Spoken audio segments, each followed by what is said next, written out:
사선에서 만선으로 가는 사람들이라는 제목으로 하나님 말씀 증거하겠습니다.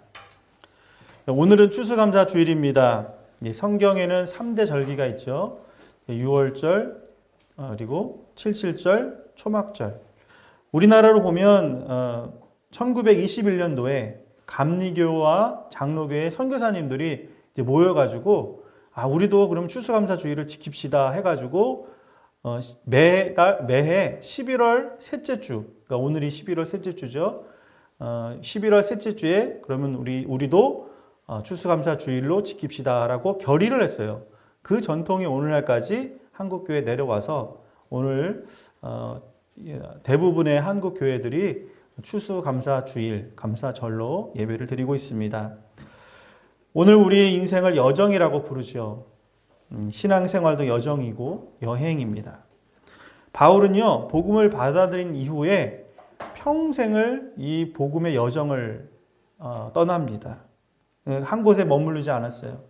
사도행전 1장 8절 말씀처럼 성령이 그에게도 임했습니다. 교회에 임했습니다.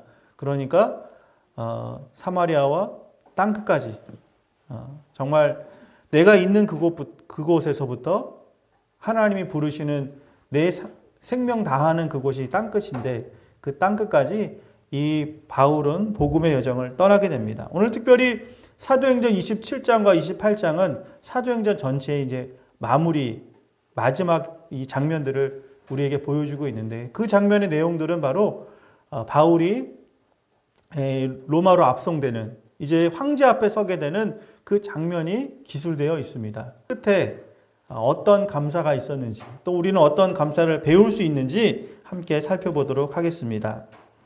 자, 오늘 이 지도가 잘 보이실지는 모르겠어요. 저기 시작되는 점이 예루살렘이죠. 그리고 가이사랴 이제 잡히게 되고 가이사랴에 이제 구금이 됐다가 이 가이사랴는 그 당시에 로마 주둔군의 본부입니다. 말하자면 우리로 말하면은 용산에 한미연합사가 있지 않습니까? 그렇죠? 그러니까 우리나라 분명히 영토인데도 미군이 점유하고 우리가 허락해서 점유하고 있는 그 총 군대의 사령관이 있는 곳이 우리나라로 말하면 용산. 그때 당시로 말하면은 가이사랴에 이제 바울이 잡히게 됩니다. 자, 그리고 나서 나는 황제 앞에 가겠다. 난 로마의 시민권자다라는 것을 드러내게 되죠. 그리고 이제 이 북서쪽에 있는 시돈이라고 하는 항구에서 이 여행은 시작됩니다. 자, 그런데 오늘 이 배가 로마로 바로 가는 것은 당연히 아니겠죠. 이 탄 배가 어떤 배냐면은 완행선입니다. 그러니까 저기 지금 위쪽은 지금 현재는 튀르키예, 예전에 이제 터키라고 불렀던 소아시아 지역으로 항해를 먼저 이렇게 하게 되고 저기 보니까 무라, 여러분 성경을 나중에 한번 더 찾아보세요. 무라라고 하는 곳에 서게 되는데 저쪽에서 왜 서게 되냐면은 작은 배로 이제 시돈에서는 출발했지만은 무라에서는 저 소아시아에서는 많은 곡창지대 그리고 많은 문물들을 교환하기 위해서 그러니까 그 이제 무역선으로서 큰 배로 갈아타기 위해서 무라라고 하는 곳에 이제 섬에서 잠시 휴식을 하고 배를 갈아타서 또 많은 사람들이 이 배에 탑승을 하게 되는 것입니다. 자, 이렇게 동그라미라고 쳐 있는 데가 문제의 지역이라는 거예요. 자, 이곳에서 이제 미항이라는 곳에서 이제 그 대륙풍, 우리는 지금은 동력선이지만 그 당시에는 큰 돛을 달고 바람을 이용해서 이 대륙의 큰 바람을 이용해서 로마까지 가야 되는 거예요. 자, 그런데 이제 이 미항이라는 곳에 멈춰서 가야 되는데 이 선주가 돈을 아끼기 위해서 그곳에 더 있게 되면 시간도 지체하게 되고 시간을 지체하면 자신에게 금전적인 불이익이 오기 때문에 우리 거기 있지 맙시다. 미항은 지금도 있는 곳이에요. 여기 지금 그림을 제가 갖고 왔는데 아주 아름다운 섬이죠. 크레테 섬. 여기에 지금 있기를 원하고 그것이 있는 것이 상식적인데 그런데 이 선주는 베닉스라고 하는 곳에 가서 우리 갑시다라고 하는데 그곳에서 이제 유라굴로라고 하는 광풍을 만나게 돼서 무려 14일 동안 정말 해도 보지 못하고 그리고 별도 보지 못하는 그런 암담한 시간들을 보내게 되는 것이 오늘 사도행전 27장에 나오고 있습니다. 자, 오늘 이 배 안에 있는 사람들을 잠깐 소개할게요. 성경에 보니까 오늘 이 배에 탄 사람들의 숫자가 나옵니다. 276명이라는 거예요. 자, 왜 276명이 중요하냐면은 하나님께서 아까 의 시돈에서 출발해서 마지막 로마의 그 항구까지 가는 데 있어서 한 사람도 다치거나 죽지 않았다라는 것을 보여주기 위함입니다. 주요 인물들을 살펴봅니다. 이 배에는 누가 타고 있죠? 주인공 바울이 타고 있고요. 바울은 연약한 사람입니다. 육체에 가시가 있기 때문에 항상 의사 누가가 그를 동행하면서 돕게 되죠. 그리고 아리스다고라고 하는 사람이 이 바울 가장 근접하게 이 바울의 여정 가운데 함께함으로, 그런데 이 여정은 만만한 게 아닙니다. 이 아리스다고도 마찬가지로 자기가 굳이 갈 필요가 없는데 이 바울을 도와서 복음의 사역자로서 자신의 생명을 걸고 오늘 시돈에서 로마까지 가는 사람 중에 한 사람입니다.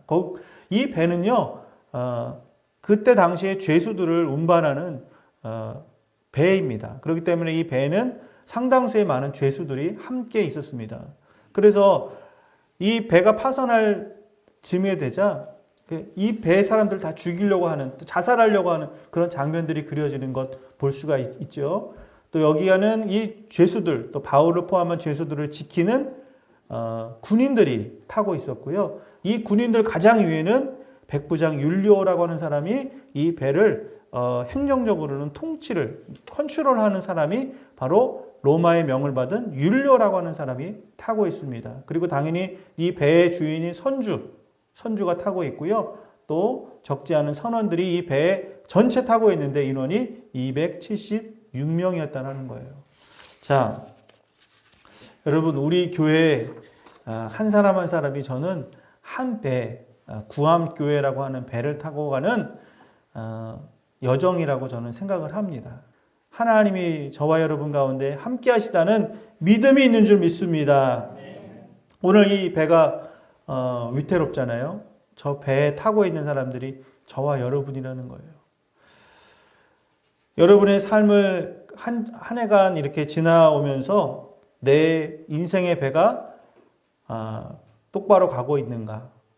순풍을 만나고 있는가? 아니면 오늘 유라굴로를 만난 이 배처럼 정말 막 뒤집어질 것 같고 깨어질 것 같아서 모든 것을 다 물건들을 버려야지만 살 수 있는 정말 인생의 막장에 다다르지는 않았는지 우리는 한번 생각해 봐야 되겠습니다. 그러나 여러분, 우리의 삶에 하나님이 함께 하신다라는 것을 기억하는 거예요.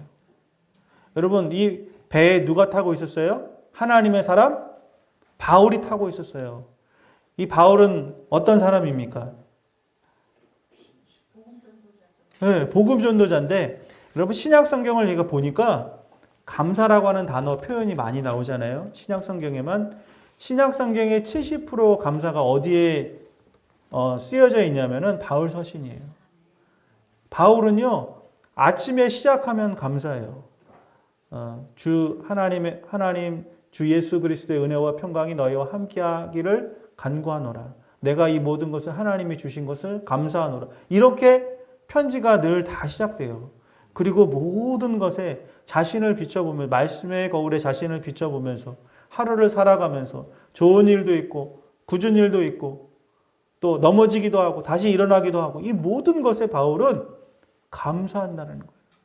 여러분, 이 지금 광풍의 유라굴로에 276명이 탄 배가 깨지기 직전이에요. 파산 직전이에요. 바울은 뭐 했을까요? 이제야 원망이 시작되는구나.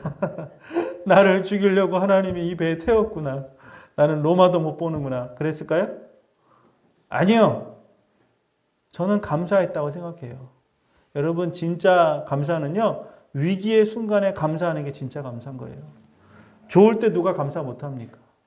그렇죠? 건강할 때 누가 감사 못합니까? 그건 안 믿는 사람도, 우리 주변에 그냥 평범한 사람도 다 감사할 수 있는 것을 우리는 신앙적으로 감사라고 생각하지 않습니다. 오히려 감사는요, 어려울 때 감사하는 거예요. 지금 주어진 것이 없는데 미리 감사하는 거예요. 그러면 그 상황과 형편을 하나님께서는 역전시키사 그에게 더 좋은 것으로 주시는 분인 줄 저는 믿습니다. 여러분, 이 배가 파선해서 바울과 일행이 다 죽었을까요? 아니요. 한 사람도 죽지 않았어요. 저는 그 비결이 무엇일까? 왜 이 배는, 다른 배들은 다 이 유라굴로라고 하는 광풍을 만나고 역풍을 맞아서 다 굶어 죽든지 자살을 하든지 배가 깨져서 그냥 다 침몰했을, 그런 유라굴로라고 하는 유명한 아주 괴팍한 광풍을 많은 배들이 만났을 텐데 왜 유독 이 배는 깨지지 않고 침몰하지 않았을까? 저는 그 비결을 위기 가운데 감사하는 한 사람이라고 생각합니다. 여러분, 우리 이 추수감사절을 오늘 맞이하면서 지지난주부터 광고를 드려서 오늘 이 강대상에 여러분이 한 가지, 두 가지씩, 또 뭐 못 들으신 분들은 뭐 또 기도를 하면서 기쁜 마음으로 참여, 뭐든지 다 괜찮습니다. 여러분이 이 자리에 나와 있는 것이 하나님 앞에서는 귀한 예물이에요. 내 삶이 그저 하나님 전에 나와서 예배하는 여러분의 얼굴, 여러분의 삶, 여러분의 지금 드린 시간 자체가 하나님이 받으실 만한 가장 귀한 선물인 줄 믿습니다. 하나님은 그렇게 보신다라는 거예요. 주님, 난 드린 것이 없는데, 가진 것이 없는데요. 아니, 너의 존재 자체가 나에게는 선물이다. 네가 이 자리에 나온 것만 해도 나는 너무 기쁘단다. 저는 하나님의 그 웃음이 오늘 우리의 정말 어둡고 또 광풍을 만났고 힘든 우리의 삶 가운데 밝게 빛나는 하나님의 얼굴을 느끼시기를 바라겠습니다. 오늘 이 감사의 계절, 추수감사절 맞아서 오늘 본문을 중심으로 저는 두 가지로 우리가 어떻게 감사할 수 있는지, 또 감사는 우리에게 어떠한 것을 주시는지 함께 잠깐 살펴보고자 합니다. 첫 번째는요, 하나님의 사람은 사명을 이루기까지 결코 죽지 않는다는 거예요. 자, 따라하겠습니다. 하나님의 사람은 사명을 이루기까지 결코 죽지 않는다. 이 바울은 죄수의 몸이었어요. 그러기에 배가 언제 출발하는지, 어디로 가는지, 어디에서 멈춰야 되는지 자신의 의지는 1도 발휘할 수 없는 곳이에요. 그렇겠죠? 그들을 같이 서로 저주하고 욕하고 자리싸움하는 죄수들이 그득합니다.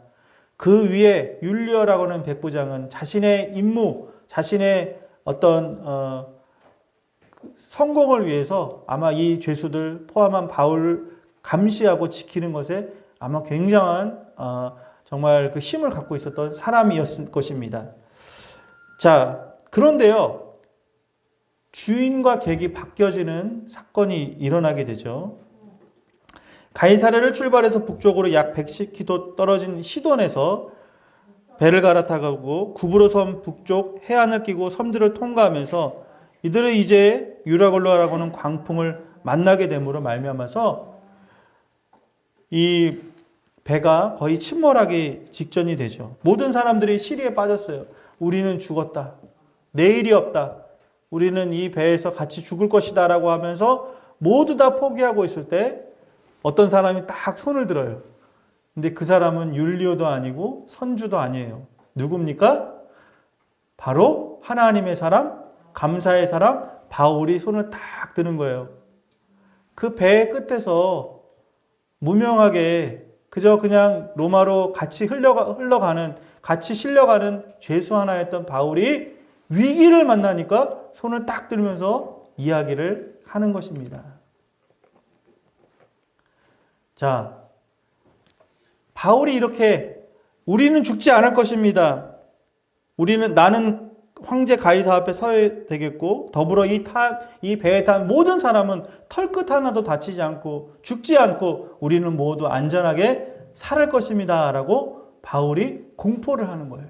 자, 이 바울의 배짱이 어디에서 나왔는가? 그것이 중요한 거예요.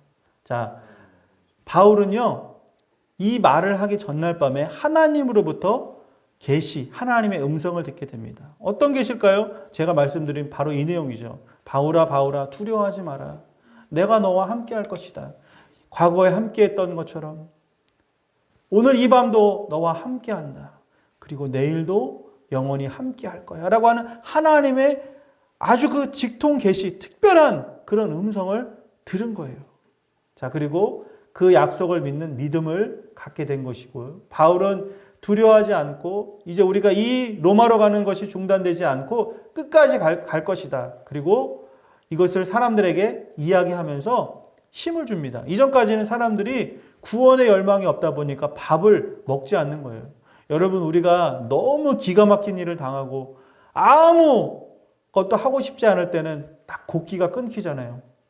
산의 진미가 앞에 차려져 있는데 정말 내 몸이 예를 들어서 너무 아파가지고 사형 선고를 받았다. 3개월밖에 못 산다. 여러분, 그런 말 들으면 산의 진미가 뭘로 보입니까? 그렇죠? 그림의 떡으로 보이고 먹고 싶은 마음이 1도 없는 거예요. 그게 바로 이 배에 타고 있었던 275명의 마음이었다는 거예요. 바울을 제외하고. 그러니까 하나님의 그 계시, 하나님이 나에게 주신 그 약속 딱 붙들고 돌아보니까 주변 사람들에게 이제 설득을 하는 거예요. 여러분, 밥을 안 먹을 이유가 없습니다. 우린 오늘 하나님이 살려주십니다. 이제 3일을 지나면 하나님이 풀어주실 겁니다. 이제 시간이 지나면 다시 역풍이 순풍이 불 것입니다. 하면서 사람들에게 희망을 주는 거예요. 우리는 반드시 좋은 일이 있을 것입니다 하면서 이때부터 율료나 선주가 하라는 대로 하는 것이 아니라 누구 말을 들어요? 바울 말을 듣는 거예요. 바울이 가라면 가고 바울이 내리라면 닻을 내리고 돛을 달고 바울이 하라는 대로. 그 뒤에는 누가 계셔요? 하나님이 함께 하시니까. 그러니까 정말 기가 막히게 한 섬. 오늘 함께 읽었던 28장 1절에 나오면 우리가 구조 후에 앉은 그 섬은 멜리데라. 구조되었다라는 거예요. 누구의 말을 들으니까요? 바울의 말을 들으니까. 주객이 전도가 된 거예요. 죄수 하나, 아무 힘도 없고 영향력도 없었던 그 사람. 그러나 하나님의 음성을 듣고 하나님 늘 감사와 찬양을 올렸던 그 바울이라고 하는 한 사람이 그 배에 타고 나니까 유라굴로가 그 어떤 환경이 그 어떤 어려움도 뚫고 나갈 수 있는 돌파력이 생겼다라는 것입니다. 여러분, 걸어가다가도 하늘을 보면서 감사가 나오고요. 지나가다 꽃들을 보고도 감사가 나오고요. 내가 지금 몸이 안 좋은데 약을 먹으면서도 감사합니다. 내가 원하는 것이 이루어지지 않았는데 실패했는데도 감사합니다. 먹을 것이 없는데도 감사합니다. 이게 무조건 반사예요. 왜요? 이게 내 인생의 결론이 아니기 때문에.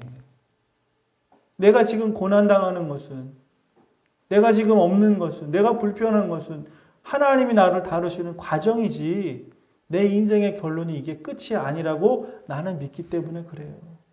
바울은 알았잖아요. 나는 지금 로마 앞에 가면 잡히게 되고 죽게 되고 난 죽어. 난 죽으러 가는 거야. 근데 뭐가 감사합니까? 왜 사람들에게 희망을 줍니까? 왜 하나님을 찬양합니까? 내가 죽음 너머에 하나님의 영광이 세계에 들어가는, 내가 하나님의 자녀인 것을, 나를 지금까지 인도하신 그 하나님은 나를 실족지 않게 하시고 나를 버리지 아니하시고 나를 천국으로 인도하시는 그분이라는 것을 바울은 믿고 있었기 때문이라는 거예요. 여러분, 그렇게 생각하면 감사하지 않을 게 없습니다. 여러분, 이 바울이 왜 하나님이 그 고비고비마다 그 어려움 가운데 두셨습니까? 바로 하나님의 살아계심을 나타내기 위해서 그렇다라는 거예요. 바울은 많은 고통을 겪었죠. 죽음의 고비를 많이 넘기며 오늘 본문에 나오는 이 유라굴로라고 하는 광풍을 뚫고 갈 사람은 없어요. 그 가운데서 살아난 배가 없습니다. 그런데 사명을 간직한 바울, 감사로 충만한 바울, 그 생명은 하나님이 보존해 주셨다는 것처럼 우리의 삶 가운데 하나님 나를 통해 복음을 전해지기 원합니다. 하나님 나를 통해 한 사람이라도 예수 믿는 사람들이 있기를 원합니다. 우리 구암교회가 정말 올해도 복음을 열심히 전했지만 내년에도 더 열심히 마을마다 곳곳마다 믿지 않는 분들 찾아가서 손을 붙잡고 그분들 함께 기도하면서 그분들을 어루만지면서 그분들을 끌어안고 정말 그리스도의 사랑으로 녹여서 이 자리에 함께 예배드리는 구원받는 하나님의 사람들로 만들겠습니다. 그런 복음의 열망을 가지고 올해뿐만 아니라 내년도 시작하기를 소망합니다. 바울의 과정은 어려웠지만 하나님은 그에게 최후 승리를 허락하시죠. 예레미야 33장 2절의 말씀처럼 이를 행하시는 여호와 그것을 만들어 성취하시는 여호와 그의 이름을 여호와라 하는 이가 이같이 이르시는도다. 하나님은요 우리를 통해서 오늘 역사를 만들어 가십니다. 내가 오늘 일어난 일은 우연하게 일어난 것처럼 보이지만 하나님이 만들어 가시는 거예요. 여러분 사람과 사람이 만나는 것도 인위적인 것 같지만 그 뒤에는 하나님의 계획하심이 있습니다. 제가 이 교회에 온 것도 제가 선택한 것이 아니에요. 여러분이 그럼 저를 선택하신 겁니까? 아니에요. 여러분이 불러서 제가 온 게 아니에요. 제가 오고 싶어서 이 자리에 온 것도 아니에요. 하나님이 태초전에 계획하셔서 뜻하신 바를 오늘 순종하는 사람들을 통해서 이곳에서 펼쳐가고 계신 것입니다. 그렇다고 보면 오늘 우리의 만남은 하나님의 계획과 축복이며 오늘 우리의 하는 모든 일들 때로는 인간적으로는 힘들고 실패처럼 보이고 유라굴로를 만난 것처럼 보이지만 내 사명의 길에는 반드시 하나님께서 최후 승리를 주실 거라고 하는 그 믿음을 간직하시기를 바라겠습니다. 자, 두 번째, 파선한 배가 이제는 충만한 배로 돌아가는 것이 감사의 신앙이라는 거예요. 자, 여러분 이 배가 27장까지 보면 먹을 것을 바다에 다 버렸어요. 왜요? 배를 가볍게 하기 위해서. 내 목숨만이라도 살기 위해서 이 타고 있었던 모든 것들, 먹을 것, 쓸 것, 귀한 것을 사람 빼고는 다 던져버렸어요. 빈배가 된 것이죠. 그런데 오늘 마지막 함께 읽었던 본문 10절에 보면 이 배가 어떻게 됩니까? 후한 예로 우리를 대접하고 떠날 때 우리의 쓸 것을 배에 실었더라. 돈 주고 산 걸까요? 아니요. 거저 얻은 거예요. 빈배가 만선이 된 거예요. 배가 다 깨진 것에서 수리하고 정말 튼튼하고 안전한 배로 목적지를 향해서 갈 수 있도록 하나님이 길을 열어주셨다는 것입니다. 여러분 처음은 누구나 다 힘든 거예요.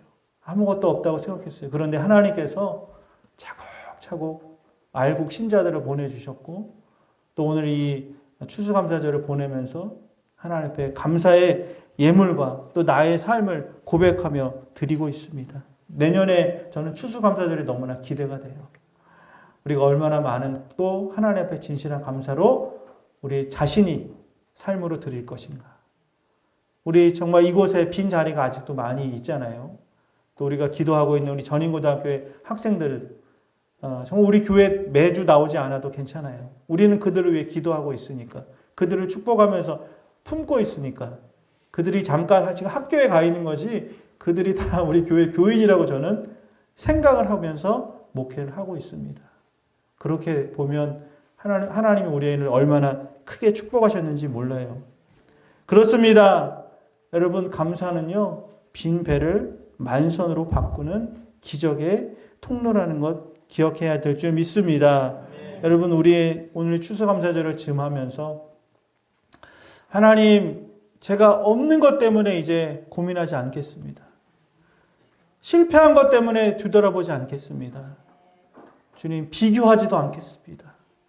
나는 나의 믿음의 길을 바울처럼 예수님처럼 걸어가겠습니다. 이런 고백이 저와 여러분의 있기를 소망합니다. 빌립보서 4장 6절 말씀처럼 아무것도 염려하지 말고 오직 기도와 간구로 너희 구할 것을 무엇으로요? 감사함으로 하나님께 아뢰라. 그리하면 모든 지각에 뛰어나신 하나님의 평강이 너와 너의 생각을 지키시리라.